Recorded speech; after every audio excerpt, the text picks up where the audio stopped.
The air in a courtroom always smells the same. Have you ever noticed that? It smells like floor polish, old wood, and stale anxiety. But on that Tuesday morning, sitting at the defendant's table, all I could smell was the cheap cologne my brother Caleb had drenched himself in. It was a scent that tried too hard to be expensive, much like Caleb himself. I sat alone. My hands were folded on the table, resting on top of a single thin manila folder. My back was straight, a habit drilled into me from 20 years in the Army. I didn't look at the gallery, but I could feel them. My parents, Robert and Susan Vance. They weren't sitting behind me. They weren't whispering words of encouragement to their daughter, who had paid off their mortgage, bought their cars, and flown home every Christmas despite being deployed in combat zones. No, they were sitting behind the plaintiff. They were sitting behind Caleb and his wife, Lila. They had chosen their side, and it wasn't mine. Your Honor, Caleb's lawyer began, his voice dripping with that feigned sympathy that makes your skin crawl. He was a jagged little man in an ill-fitting suit. We are here today because my client, Mr. Caleb Vance, seeks justice. He seeks to protect the family estate from a sister who has become unstable. I didn't flinch. I stared straight ahead at Judge Harrigan, a man with a face like carved granite. Unstable, the lawyer repeated, lingering on the word. Ms. Addison Vance has a history of PTSD from her service. It is tragic, truly, but her paranoia and erratic financial behavior have endangered the inheritance of the entire family. She manipulated her elderly parents into signing over the deed to the family home, a home Mr. Vance has been maintaining and investing in for years. The lie was so bold, so audacious, that it almost commanded respect. Almost. I glanced to my left. Caleb was dabbing his dry eyes with a handkerchief. Lila, his wife, had her hand on his shoulder, looking like a fragile porcelain doll. She was wearing a modest gray dress, very distinct from the designer labels she usually flaunted on Instagram. They were putting on a performance. It was theater. And my parents? I risked a look. My mother was clutching her purse, her lips pressed into a thin, white line. She caught my eye and quickly looked away, staring at the floor. My father just looked tired, slumped over as if the weight of his own betrayal was physically heavy. We are asking for full control of the property located at 4400 Oak Street to be transferred to Mr. Vance, the lawyer continued, and a restraining order to prevent Mrs. Vance from harassing the family further. I felt a coldness spread through my chest. It wasn't fear. It wasn't sadness. I had processed those emotions months ago, in the dark, alone in an empty apartment. This was something else.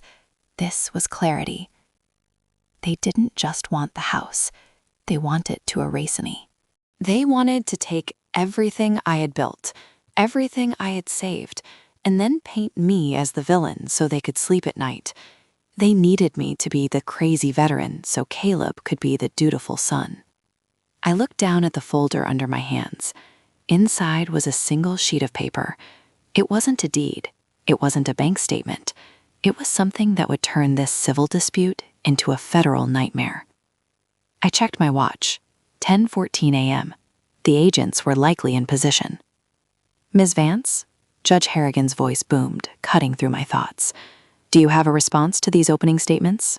Your lawyer is not present. I stood up slowly. The chair scraped against the floor, a harsh sound in the silent room. I am representing myself, Your Honor, I said. My voice was calm. Steady. It was the voice I used when giving briefings at the Pentagon, not the voice of a sister arguing over a dinner table. Very well, the judge said, peering over his glasses. Proceed. I don't have an opening statement, Your Honor, I said. I have a submission of evidence that will clarify the jurisdiction of this court regarding the assets in question. Caleb snorted. I heard it. A quiet, arrogant sound. He thought I was going to show a receipt for a roof repair or a utility bill. He thought this was about money. That was Caleb's mistake. He always thought everything was about money. He never understood that some things are about duty, about honor, and about consequences. I picked up the folder. I walked toward the bench. The bailiff stepped forward, hand hovering near his belt, but I moved with slow, deliberate transparency. This is not a property dispute, Your Honor. I said, handing the folder to the bailiff, who passed it up to the judge. This is a matter of national security. Behind me, I heard Lila gasp, a small, sharp intake of breath. She was the smart one. She knew. In that split second, she knew. The judge opened the folder. He adjusted his glasses. He knit the header. Then he read the first paragraph. His eyes went wide.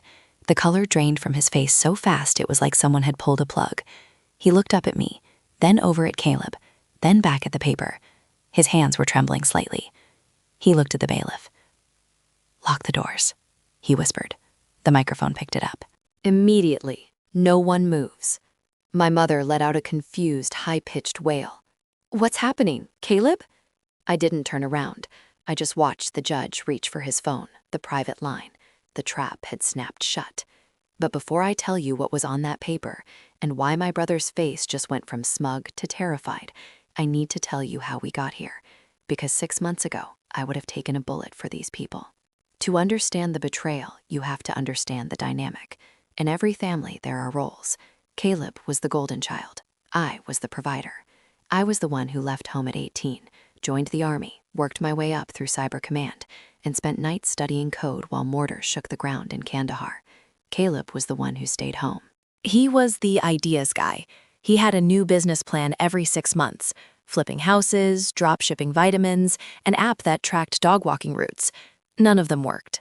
But my parents always said, "Caleb just needs a break. He has such vision." 6 months before the courtroom showdown, I was living in Washington, D.C., up for a promotion to colonel. Then the call came. "It's your father," my mother sobbed into the phone. "He's had a stroke. Addison, I can't do this alone. The medical bills, the house, I don't understand the paperwork." "Where is Caleb?" I asked, pacing my small apartment. "Caleb is busy with his new venture," she said, defensive immediately. "He's trying to build a future, Addison. We can't burden him. You know how stressed he gets." I knew. I knew that Caleb's stress was usually a hangover or a gambling debt, but they were my parents. Duty isn't something you can turn off just because it's inconvenient. So I took early retirement. I packed up my life, left my career, and moved back to Ohio. When I arrived, the chaos was worse than I expected. The house, the modest rancher I grew up in, was falling apart. But the real shock came when I looked at the finances. I sat at the kitchen table, surrounded by stacks of unopened envelopes. My father was asleep in the next room, frail and pale. My mother was making tea, her hands shaking. "Mom," I said, holding up a bank statement, "where is the retirement fund? Dad had almost $200,000 in his 401k. The silence in the kitchen was deafening. The kettle began to whistle, a shrieking sound that matched the rising panic in my chest. We lent it to Caleb," she whispered, turning off the stove. "You lent it?" I felt the blood drain from my face. "All of it?" "It was for an investment," she said quickly, turning to face me. "Valen Group Holdings. It's a crypto mining operation. Leela's idea. They said it would triple the money in a year. We wanted to help them, Addison. And we thought it would pay for your dad's care." "And has it?" I asked, my voice dangerously quiet. "Has it paid a single dime?" She looked down. "The market is volatile right now. Caleb says we just have to hold." I logged into the account. The balance was $4.12. I drove to Caleb's house. He and Lila lived in a rented condo in a gated community, driving leased BMWs they couldn't afford. When I walked in, they were eating sushi off a marble platter. "Addie," Caleb grinned, standing up. He looked soft, doughy. "Welcome home, sis. Thank you for your service and all that." "Where is the money, Caleb?" I didn't have time for pleasantries. Lila didn't even look up from her phone. She just kept scrolling, her perfectly manicured nails tapping against the screen. "It's tied up," Caleb said, his smile faltering. "Look, business is complicated. You military types, you think everything is black and white. This is high finance." "Dad needs physical therapy," I said. "He needs medication. The money is gone, isn't it?" Caleb sighed, dropping the act. "Look, I got into a bit of a jam. Some guys, loan sharks basically. I had to pay them off. But Valen Group is real, Addie. Leela has connections. We're going to make it back. How much do you owe? I asked. Not much, he mumbled. 50,000, just to clear the books so we can start fresh. I looked at him. I looked at this 34-year-old man who had never worked a hard day in his life, who had drained our parents dry. And then I thought of my father, lying in that hospital bed, terrified of the future. If I didn't fix this, they would lose the house. They would be on the street. I will write you a check, I said. The words tasted like ash. 50,000 from my savings. That is everything I have liquid right now. Caleb's eyes lit up. Addie, you're a lifesaver. I knew you'd understand. I swear, I'll pay you back with interest. No, I said, stepping closer to him. You won't pay me back, because you can't. But this is it, Caleb. This is the last time. You are done taking from them. Do you understand? Loud and clear, Colonel, he saluted mockingly. Lila finally looked up. Her eyes were cold, calculating. She didn't say thank you. She just stared at me, like she was analyzing a threat. I wrote the check. I handed it over. I thought I was buying my parents' safety. I thought I was buying peace. I didn't know I was funding my own destruction. I didn't know that $50,000 wasn't for loan sharks. It was seed money for something much, much darker. That night, my mother hugged me. Thank you for helping him, she said. He's trying so hard. You're so strong, Addison. You can always handle things. Caleb, he needs us. That was the refrain of my life. You are strong, so you can bleed. He is weak, so he must be fed. I went to sleep that night thinking the worst was over.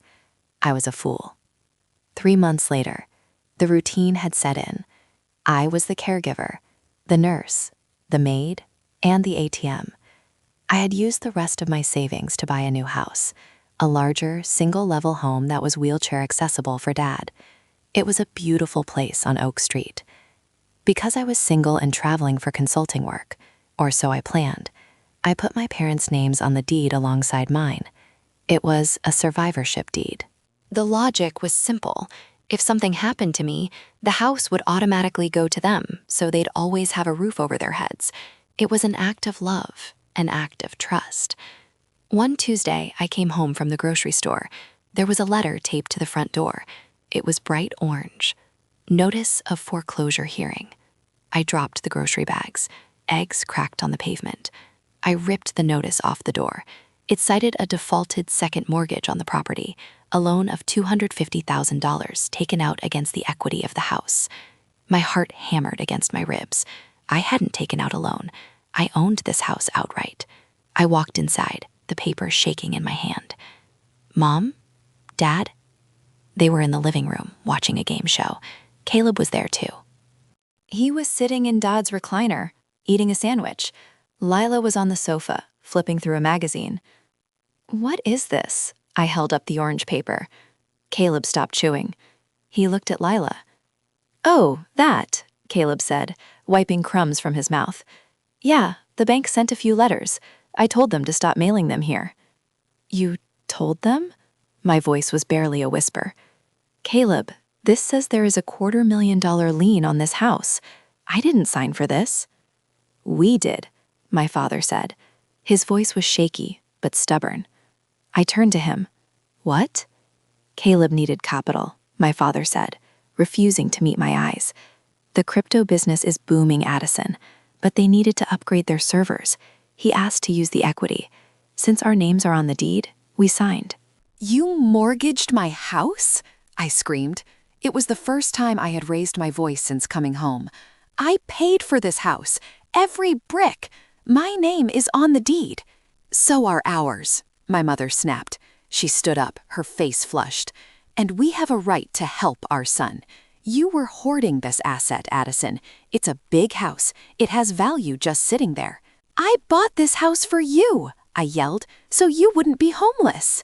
And now we're making it work for the family, Lila chimed in. Her voice was like syrup laced with arsenic. It's an investment, Addison. Don't be so dramatic. Valen Group is going to pay it off next month. We just hit a little snag with the regulators. You stole from me, I said. I felt a strange sensation in my head, a buzzing. Like a high-tension wire about to snap. You stole my home. It's not stealing, Caleb stood up, getting in my face. It's family. God, you're so selfish.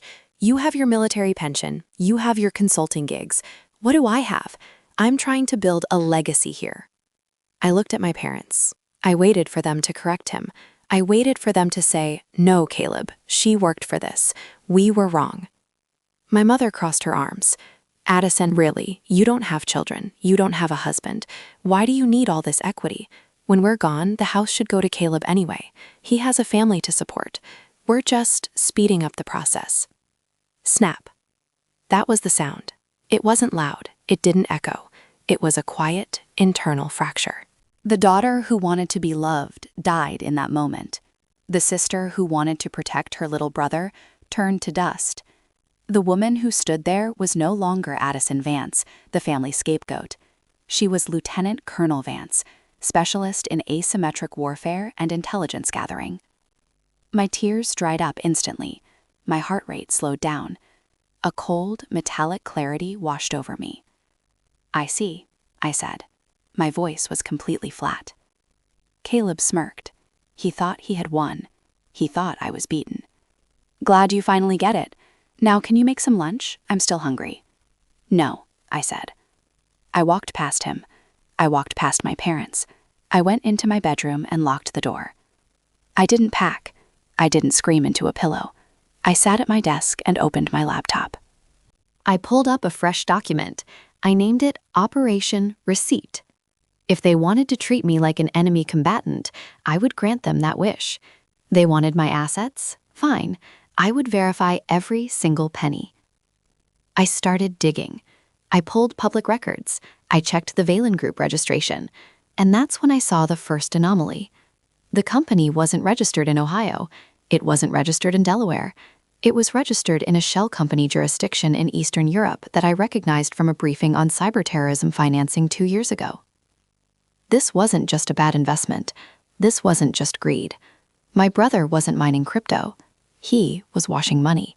And he had just used my house and my parents' signatures to do it.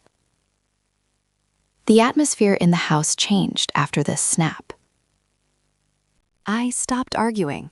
I stopped cooking. I became a ghost in my own home. My silence unsettled them, but they interpreted it as submission. They thought they had broken me. They had no idea I was watching. 2 days after the argument, I waited until Caleb took my parents out to lunch, probably to celebrate their victory over me. As soon as their car pulled out of the driveway, I went to work. I didn't just install nanny cams. That would be amateur. I installed pinhole cameras in the smoke detectors, the living room clock, and the kitchen vents. I installed a keystroke logger on the family computer, the one my dad used for email, but which I knew Lila used when she came over because she didn't want to use her data. I was turning 4400 Oak Street into a SIF, Sensitive Compartmented Information Facility. While I was testing the audio feed in the kitchen, I found a stack of papers buried under a pile of junk mail on the counter. It was a medical power of attorney draft. My hands trembled as I read it. It designated Caleb as the sole decision-maker for my parents' health. That was expected. But underneath it was another document, a petition for guardianship. Not for my parents, for me. They were building a case. The notes in the margins were in Leela's handwriting. Cite PTSD episodes. Mention lack of social connections. History of financial instability. Write check for $50K as proof of erratic spending. They were planning to use my generosity against me. The check I wrote to save them was going to be framed as evidence that I was mentally incompetent, carelessly giving away large sums of money. If they got guardianship, they would control my bank accounts, my pension, and the house. They wouldn't just take the equity, they would take my freedom. I felt a wave of nausea, but I swallowed it down. Rage is fuel, but only if you refine it. I replaced the papers exactly as I found them. That night, I lay in bed with my headphones on, listening to the audio from the living room. Caleb and Lila were over again.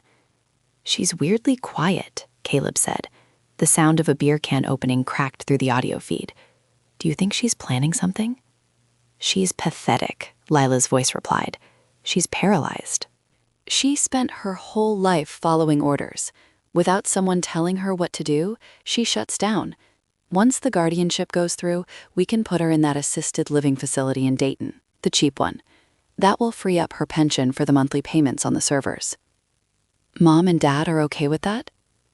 "I told them she needs professional help," Lila said. "I told them she threatens self-harm. They believe whatever I tell them, Caleb. They're terrified of her episodes." I stared at the ceiling in the dark. I had never threatened self-harm. I had never had an episode in front of them. Lila was gaslighting them, rewriting reality to suit her narrative. I opened my laptop. The keylogger from the afternoon had captured Lila's login credentials for the Valen Group admin portal.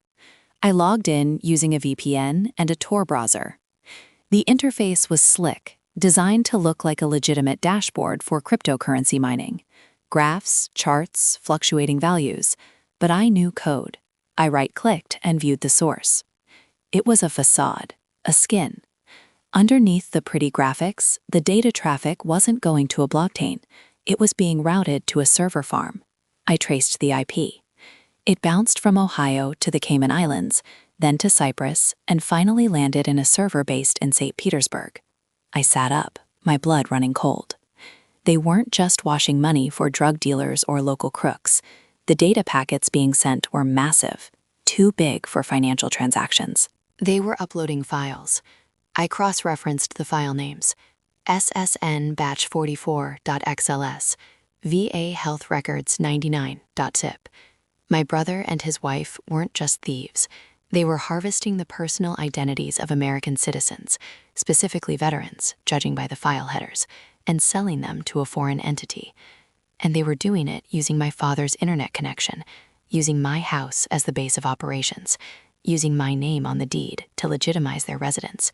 If the FBI raided this house right now, they wouldn't look at Caleb, the unemployed entrepreneur. They would look at me, the retired cyber command officer with top secret clearance.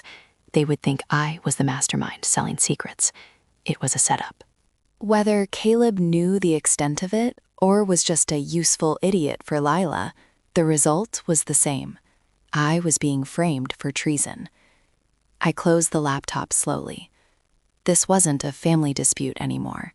This was an operation, and I needed backup. I packed a go bag that night.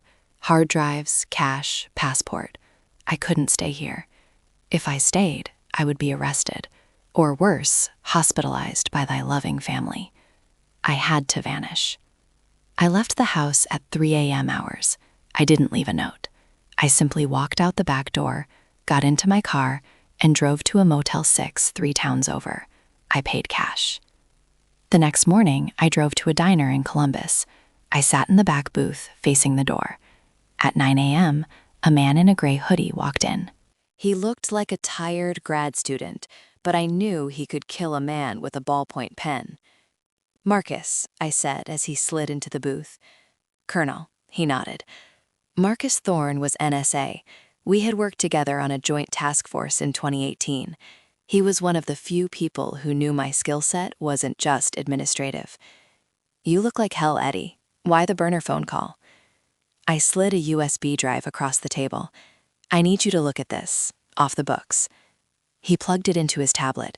He chewed on a piece of bacon while he scrolled. Then he stopped chewing. He tapped the screen rapidly. His eyes darted up to mine. "Where did you get this?" His voice dropped an octave. "My living room," I said. "My brother, his wife." "Addie," Marcus whispered, leaning in. "This is Arvos International. We've been tracking these signatures for 6 months. They're a data brokerage front for Russian intelligence. They specialize in identity theft of military personnel for blackmail leverage." "They're using my house," I said, "and they're framing me. They're applying for guardianship to control my assets, which means they'll have legal cover for everything happening under my roof." Marcus swore softly. "If this goes live, if the Bureau catches wind of this through official channels, you're toast. They'll detain you first and ask questions later. Your clearance will be revoked permanently. That's why I need to build the case first, I said. I need to prove I'm not the leak. I'm the whistleblower. What do you need? I need to know where the money is going, I said. Caleb thinks he's rich, but guys like this don't let the middlemen keep the cash. Marcus tapped away for a few minutes. Okay, the shell company Valen is paying out consulting fees to an account in the Caymans. But look here. He turned the screen to me. There were outgoing transfers from the Cayman account, monthly payments. One went to Lila Vance. The other went to Robert and Susan Vance. I felt like I'd been punched in the gut. My parents? $5,000 a month, Marcus said gently, labeled as dividend payout. It's been happening for 2 years, Addie, long before you moved back. My head spun. 2 years? They knew, I whispered. They knew he was doing something illegal. Maybe they didn't know it was treason, but they knew it was dirty. And they took the cut. They're on the payroll, Marcus confirmed. That makes them accomplices. They told me they were broke, I said, my voice shaking. They told me they had no money for Dad's meds. I paid for everything. Why? Greed, Marcus said. Or maybe they spent it all. Or maybe Caleb is holding it for them. But legally, they are in deep. I stared out the window. It began to rain. All the guilt trips, all the "we're a family" speeches.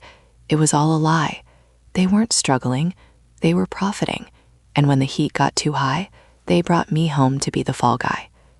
I need more, I said, wiping my face. I need a witness. Electronic trails can be faked. I need someone who can testify that Caleb and Lila are the operators. There's a name on the payroll here, Marcus pointed. Elena Russo. Looks like a bookkeeper. Payment stopped 3 weeks ago. Severance package? Or hush money, I said. Find her address. Marcus found it in 30 seconds. She's in Cleveland. Addie, be careful. If these guys are Arvos, they have cleaners. I'm not a soldier anymore, Marcus, I said, standing up. I'm a sister, and I'm really, really pissed off. I left the diner. I had a target, Elena Russo. But I also had a broken heart. My parents weren't just victims of a bad son. They were active participants in the destruction of my life. The betrayal wasn't an accident. It was a business decision. I drove toward Cleveland. The rain hammered the windshield. I wasn't going to save my family anymore. I was going to dismantle it. Elena Russo lived in a run-down apartment complex near the industrial district of Cleveland. It was the kind of place where people kept their blinds closed at noon. I parked my car a block away and watched the entrance. At 2 p.m., a woman came out carrying a basket of laundry. She looked nervous, constantly checking over her shoulder. It was Elena. I approached her by the washing machines in the basement. As soon as the door clicked shut behind me, she jumped, dropping her detergent. Don't scream, I said, holding up my hands. I'm not with Valen Group. I'm Caleb Vance's sister. Her eyes went wide with terror. I don't know anything. I signed the NDA. Please, just leave me alone. I know about Arvos, I said. The name hit her like a physical blow. She slumped against a dryer. Oh God, you're with the government. Not exactly, I said. I'm the patsy. They're trying to frame me for it, and I need to know why you left. Elena began to cry. It was a jagged, terrified sobbing. I thought it was just tax evasion, she stammered. Lila hired me to cook the books, just move some numbers around, make the crypto losses look real so they wouldn't have to pay taxes on the income. I've done it for other small businesses. I didn't know. You didn't know about the data? Not until I saw the files, she whispered. I saw a folder of passports, U.S. passports. I asked Lila about it. She laughed. She said, data is the new oil. But the next day, there was a black car parked outside my house. Caleb came to my office. He wasn't the goofy guy he pretends to be. He told me if I ever spoke about the files, my daughter would have an accident on her way to school. My blood boiled. Threatening a child. That was Caleb's level of courage. What about my parents? I asked. Robert and Susan. Elena wiped her nose. They came to the office once to sign the dividend checks. Your father asked if it was safe. Lila told him, as long as we stick to the story, we're all rich. Your mother, she laughed. She said, "Finally, someone in this family is using their brain to make real money, not just following orders like Addison." I closed my eyes. Hearing it from a stranger made it final. Not just following orders like Addison. My service, my sacrifice. It was a joke to them. A sign of stupidity. "I need you to testify," I said. "No way," Elena shook her head violently. "They'll kill me." "If I go down," I said, leaning in, "the investigation will be shallow. They'll pin it on me, close the case, and Valen Group keeps running. Eventually, they will tie up loose ends. That means you. You're a liability, Elena. The only way you survive is if the FBI takes them down hard and puts you in protection." She looked at me, trembling. She saw the resolve in my face.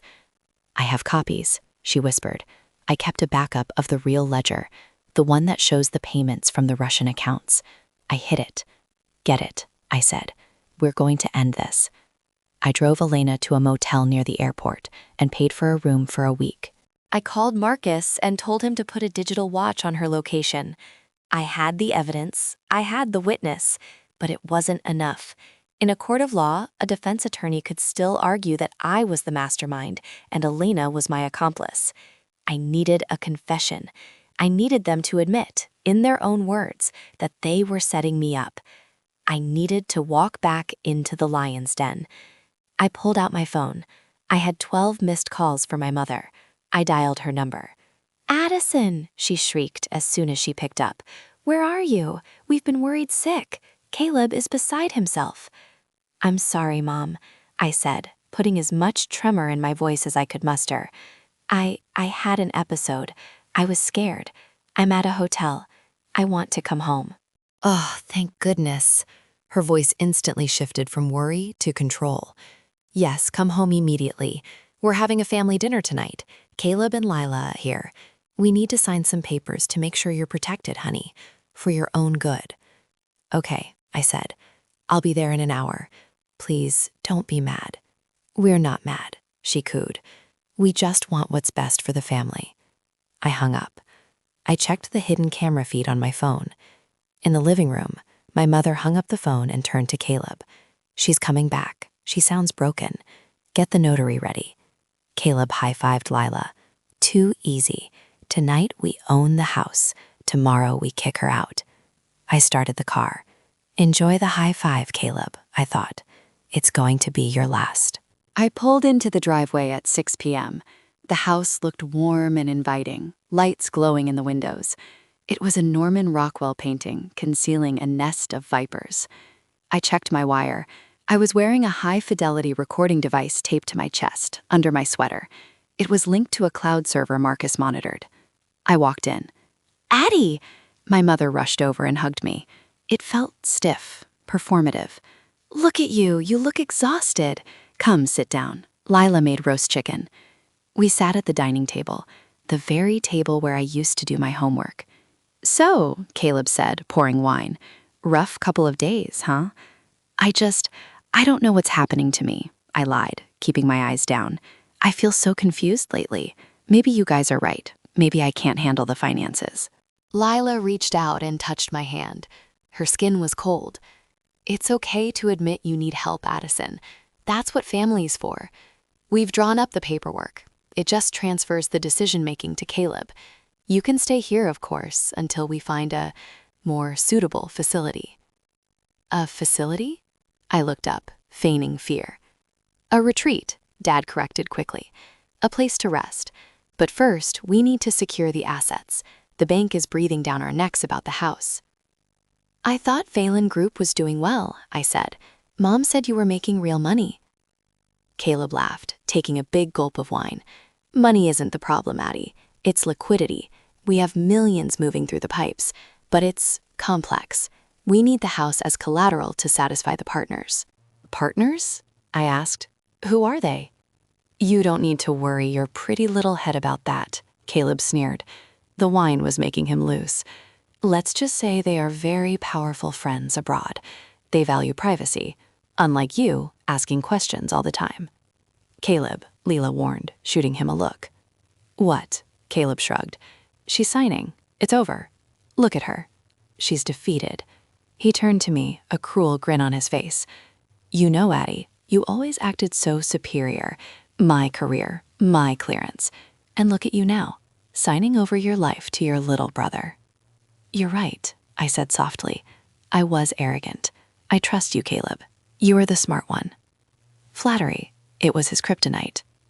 Damn right I am, he puffed up. While you were playing soldier, I was building an empire. This medical proxy, it's genius. Once you sign this, if you try to talk to the cops, we can have you committed. Anything you say will be the ravings of a lunatic. Is that true? I looked at my parents. You would commit me? My father sighed, cutting his chicken. It's a safety measure, Addison. In case you try to sabotage Caleb again, we can't let you ruin this. We've worked too hard. We deserve this, my mother added. After all the years of scrimping, Caleb is finally giving us the life we deserve. There it was, the confession. They were willing to lock me away in a psych ward to protect their cash flow. Okay, I said, I'll sign. Lila slid the papers across the table. Her eyes were gleaming with greed. I picked up the pen. I hesitated. Sign it, Caleb ordered. Don't make me call the cops and tell them you assaulted Mom. I'll do it, Addie. I have the bruises painted on her arm already. I looked at my mother. She had a bandage on her arm, a prop. They had planned everything. I signed, but I didn't sign my name. I signed a specific squiggle, a duress signal I used in the field. To the untrained eye, it looked like a messy Addison Vance. To a forensic handwriting analyst, it was proof of coercion. Done, I said. Caleb snatched the papers. Yes, finally. I'm tired, I said, standing up. I'm going to bed. You do that, Caleb laughed. Sleep tight, sis. Big day tomorrow. We're listing the house. I walked to my room. I locked the door. I pulled out my burner phone. Did you get that? I texted Marcus. Audio is crystal clear, Marcus replied. We have them on coercion, fraud, and admitting to the foreign partners. But Addie, Caleb just filed something electronically, 20 minutes ago. What? He didn't wait for the signature. He preempted it. He just filed a civil suit against you, and he released a press statement. I froze. I opened the local news app on my phone. There it was, breaking news in our small county. Decorated veteran sued as seen by for financial abuse, questions of mental stability raised. Caleb hadn't just wanted the house. He wanted to destroy my credibility before I could ever blow the whistle. It was a scorched earth tactic. The article quoted sources close to the family, Lila, claiming that I had drained my parents' savings and was suffering from violent outbursts due to untreated PTSD. It painted me as a monster, a dangerous, unhinged soldier preying on her elderly parents. This was why they were so confident at dinner. They knew the story was already out. If I went to the police now, I would look like a desperate woman trying to deflect the lawsuit. My phone started buzzing. Texts from friends, emails from former colleagues asking if I was okay. My security clearance. The moment this hit the news, my clearance would be flagged. Suspended pending investigation. That was the standard protocol. Without clearance, I couldn't access the secure networks I needed to finalize the evidence trail with Marcus. Caleb had accidentally made a brilliant tactical move.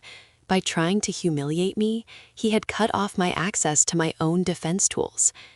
I sat on the edge of the bed. The house was quiet now. I could hear them celebrating in the living room, champagne corks popping. They were toasting to my destruction. I felt a cold rage settle over me, heavier and darker than before. They had taken my money, they had taken my house, they had taken my parents' love, and now they were taking my name. But they had made one fatal error. They assumed I would play by the rules of a civil court. They assumed I would hire a family lawyer and argue about he said, she said.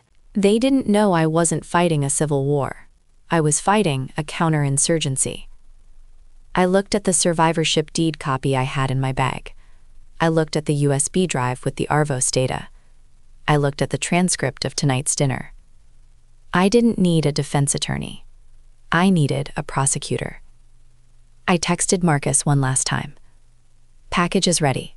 Initiate protocol. Get the warrant for the courtroom. Are you sure? Marcus replied. Once you drop this, there's no going back. Your family will be destroyed. Your parents will go to federal prison. I listened to the laughter coming from the living room.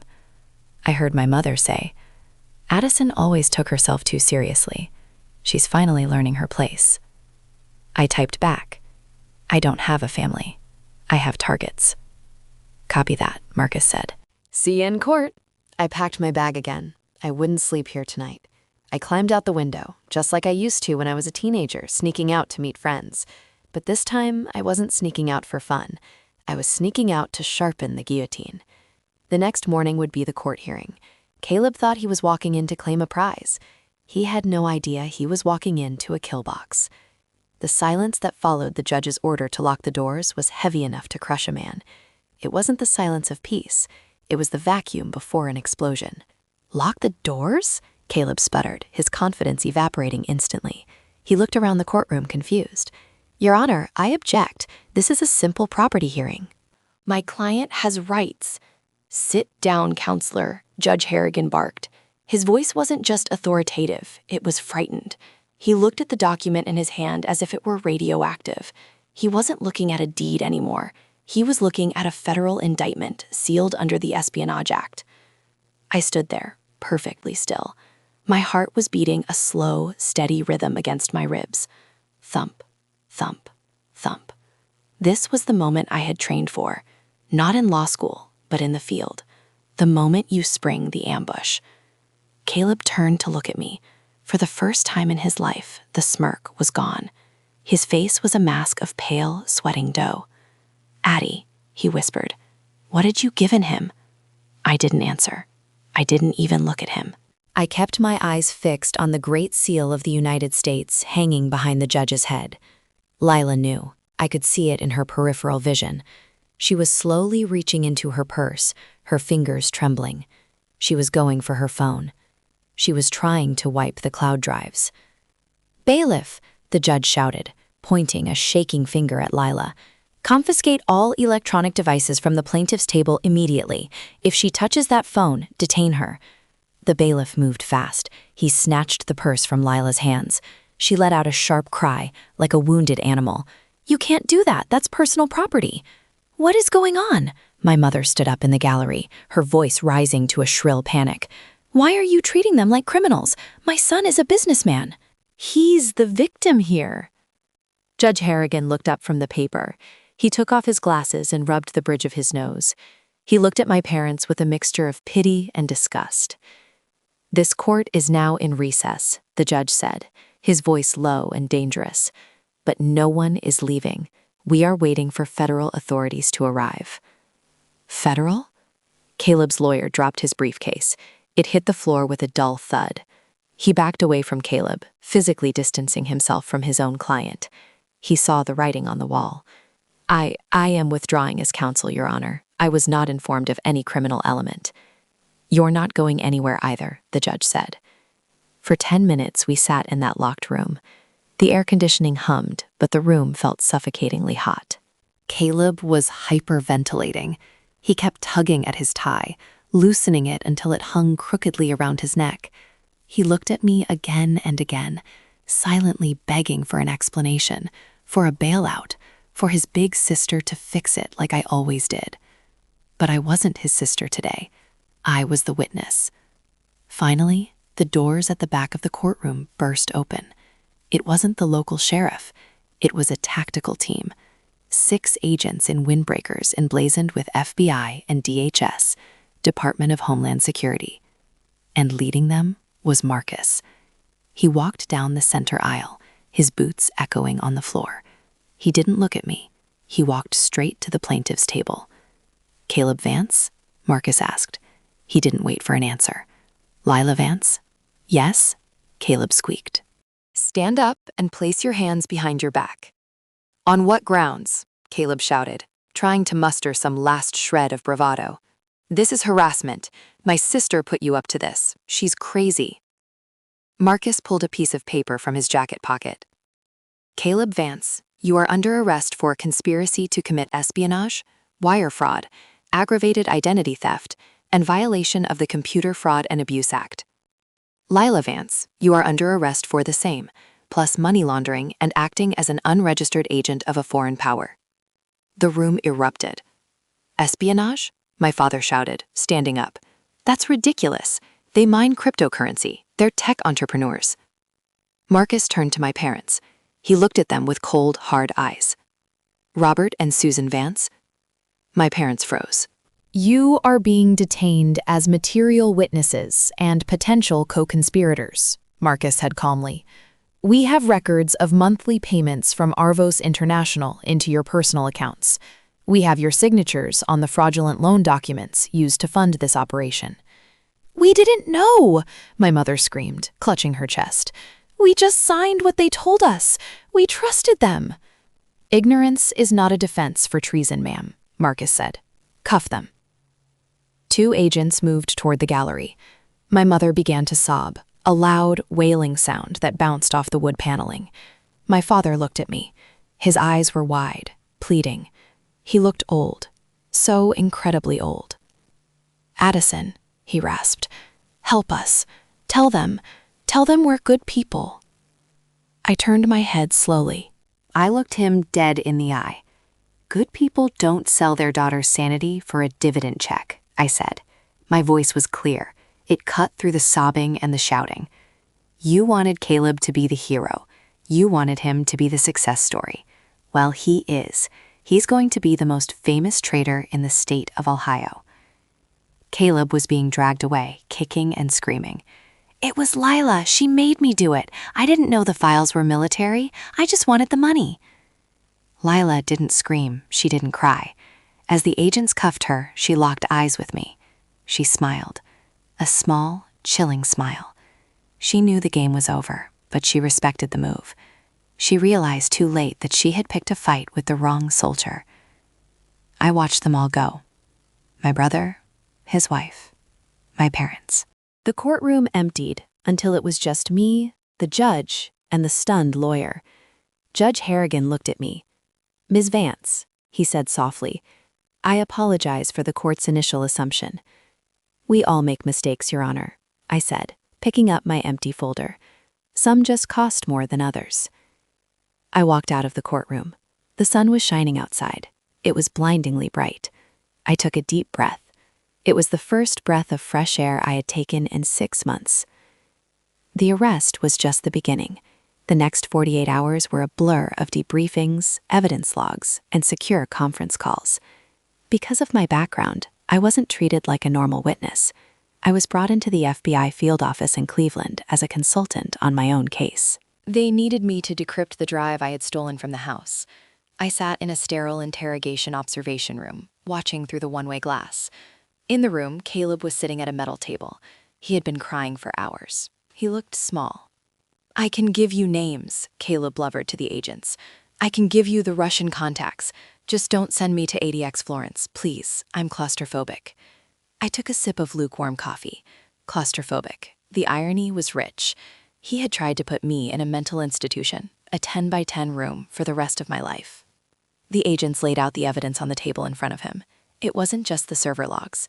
It was the medical proxy and the guardianship petition that Caleb and my parents had tried to force me to sign. This is the smoking gun, the lead agent said, tapping the guardianship paper. You weren't just using your sister's house. You were trying to legally incapacitate a U.S. military officer to use her security clearance credentials. You were going to use her identity to bypass the firewalls. Caleb put his head in his hands. Lila said it would be easy. She said Addison was broken. She said nobody would care about a washed-up veteran.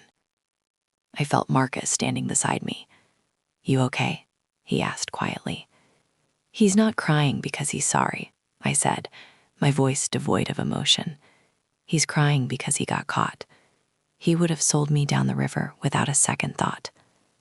We found the ledger, Marcus said. Your parents. It's bad, Addie. They received over $120,000 in the last 2 years. We have emails from your mother to Lila asking if the new batch of data had been sold yet, so they could renovate the kitchen. I closed my eyes. Renovate the kitchen. They were selling the social security numbers of men and women who had lost limbs for this country, just so they could get new granite countertops. Charge them, I said. Marcus hesitated. Addie, they're 70 years old. The press. Charge them, I repeated. They were willing to let the world believe I was insane. They were willing to let me rot. If they are old enough to cash the checks, they are old enough to face the judge. The hardest part wasn't watching Caleb crumble. It was watching the interview with my father. He sat in the chair, looking confused and indignant. "I raised a colonel," he told the agent. "I am a patriot. I fly the flag every 4th of July." "You financed a spy ring, Mr. Vance," the agent said. "It was business." Dad slammed his hand on the table. "My son is a genius. He found a market inefficiency. Why is it illegal to sell data? Facebook does it. Google does it." "Sir, you were selling the medical records of active duty special forces personnel to the GRU," the agent said. "People died because of the intelligence your server provided." My father went silent. His mouth opened and closed. Then he whispered, "But the house, we get to keep the house, right? Addison paid for it." Even at the end, even facing treason charges, he was worried about the asset. He still thought he was entitled to my labor. I turned away from the glass. I couldn't watch anymore. The bond was severed. Whatever invisible thread tied a child to their parent had been cut, cauterized by the heat of their selfishness. I walked out of the observation room and into the hallway. My phone was buzzing with notifications. The story had broken nationally. Ohio family indicted in massive military data breach. Sister of accused spy whistleblims from inside the house. The comment section, usually a cesspool, was rallying. Give that sister a medal. Imagine betraying your own blood for crypto scams. I hope the parents rot. It felt strange to be validated by strangers when the people who were supposed to love me had tried to destroy me. But it also felt cleansing. The wheels of federal justice grind slowly, but they grind exceedingly fine. Because of the overwhelming evidence, the receipts I had collected, the audio recordings of the coercion, and Elena's testimony, there was no long, drawn-out trial. They all took plea deals. 6 months after the arrest, I sat in the front row of the federal courthouse. This time, the room wasn't empty. It was packed with reporters, military liaisons, and curious onlookers. Caleb entered first. He had lost weight. His hair was shaved. He wore an orange jumpsuit that clashed horribly with his pale skin. He didn't look at me. He stared at his feet. He pled guilty to conspiracy to commit espionage and aggravated identity theft. "Mr. Vance," the judge said. It was a different judge this time, a federal magistrate. "You betrayed your country for greed. You betrayed your sister for envy. You are a small man who caused colossal damage. 20 years in federal prison. No parole." Lila was next. She was the operator, the connection. It turned out she had been recruited while studying abroad years ago. She wasn't just a greedy wife. She was a handler. 25 years, followed by deportation. Then came my parents. They walked in using canes. My mother was weeping softly. My father looked hollow. Their lawyer had argued for leniency based on age and health. They argued that they were manipulated by their son. But the prosecutor, armed with my recordings, played the tape from that final dinner. The courtroom listened to my mother's voice fill the air. "We deserve this. After all the years of scrimping, Caleb is finally giving us the life we deserve." They heard my father. "It's a safety measure, in case you try to sabotage Caleb." The manipulated elderly couple defense crumbled. They were active, willing participants. "Robert and Susan Vance," the judge intoned, "you failed as citizens and you failed as parents. While this court acknowledges your advanced age, it cannot ignore your malice. Sentence: 5 years of house arrest. Asset forfeiture: the government seized everything. Their bank accounts, their cars, and their interest in the property. But here was the kicker. Because the house at 4400 Oak Street was purchased with my clean money, and I was the whistleblower, the government did not seize my share. However, since my parents had used their share of the equity to fund criminal activity, their ownership stake was forfeited to the state. I exercised my right of first refusal. I bought back their share from the government for pennies on the dollar at the auction. I owned the house again, 100%. But I didn't want it. The day after the sentencing, I went back to 4400 Oak Street. It had been stripped by the FBI evidence teams. The walls had holes where they had pulled out wiring. It smelled of stale air and bad memories. I walked into my parents' bedroom. Their clothes were still in the closet. The photos of Caleb were still on the dresser. There wasn't a single photo of me. I didn't cry. I felt a profound sense of closure. I called a realtor. List it, I said. Sell it as is. I don't care about the price. Just get rid of it. Where will your parents go? The realtor asked, hesitating. They're on house arrest, right? They need a residence. They are wards of the state now, I said. They can live in state-sponsored housing. They wanted the government to take care of me. Well, now the government can take care of them. It was cold, it was harsh, and it was exactly what they deserved. The sale of the house netted a significant profit, combined with the restitution Caleb was ordered to pay, which he couldn't, but his seized assets did. I had a substantial sum of money. I could have bought a yacht. I could have traveled the world, but I had a mission. I thought about the thousands of names on Caleb's server, veterans, retirees, people like me who had served their country only to be targeted by scammers and predators, sometimes from within their own families. I took every penny of the profit from the house, the legacy my parents wanted for Caleb, and I filed incorporation papers for a nonprofit organization. 1 year later, I was sitting in my new office. It wasn't in a basement or a spare bedroom. It was a glass-walled suite in downtown Columbus, overlooking the river. The sign on the door read, "The Sentinel Fund, Veteran Financial Defense and Legal Aid." My phone rang. It was Elena. She was my office manager now. "Addie," she said, "we got another letter." She walked in and placed a plain white envelope on my desk.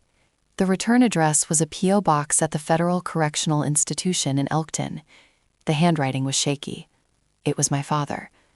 This was the 5th letter this month. I looked at it. I imagined what was inside. Apologies, guilt trips, requests for money for the commissary, or maybe just more blame. Why didn't you visit? Why did you let them take the house? I didn't know. And I didn't care. I picked up the envelope. I didn't open it. I dropped it directly into the shredder next to my desk. The machine whirred, chewing up the words of a man who had chosen his golden child over his loyal daughter. "You never read them," Elena said softly. "I know how the story ends, Elena," I said, watching the paper turn into confetti. I don't need to read the epilogue. I turned back to my computer screen. We were working on a case involving a Marine whose ex-wife had taken out credit cards in his name while he was deployed. We were going to crush her in court next week. I felt a deep, abiding peace. For years, I had defined myself by who I was to others. I was the dutiful daughter, the obedient soldier, the scapegoat sister. I had set myself on fire to keep my family warm, and they had complained about the smoke. But that person was gone. She died the day she heard the snap in the kitchen. The woman who remained was stronger. She was sharper. She was free. My family wasn't the people who shared my DNA. My family was Marcus, who risked his career to help me. My family was Elena, who testified when she was terrified. My family was the thousands of strangers in the comments section who told me I was right to fight back. I walked over to the window. The sun was setting over the city, painting the sky in shades of purple and gold. I remembered what my father said to the agent. I raised a colonel. He was wrong. He didn't raise a colonel. The army did that. He raised a victim. But he failed to realize that victims can heal, victims can learn, and sometimes victims bite back. I wasn't a victim anymore. I was a sentinel, and my watch was just beginning. "Elena," I said, turning away from the window, "get the legal team on the line. We have work to do." "You got it, boss," she smiled. I smiled back. It was a real smile. It reached my eyes. Some battles you don't choose, but you fight them anyway. Not for revenge, not for recognition, but because sometimes the only person who can save you is you. Thank you so much for listening to my story. It's been a long journey from that courtroom to this office, but I'm glad I made it. If you've made it this far, please type the letter A in the comments. It stands for Addison, but it also stands for alive, awake, and unafraid. I want to see how many survivors are out there. And if you have a story about a golden child or a family betrayal, share it below. Let's support each other. Don't forget to check out the next video on the channel. It's another story of justice served cold. Stay strong, everyone.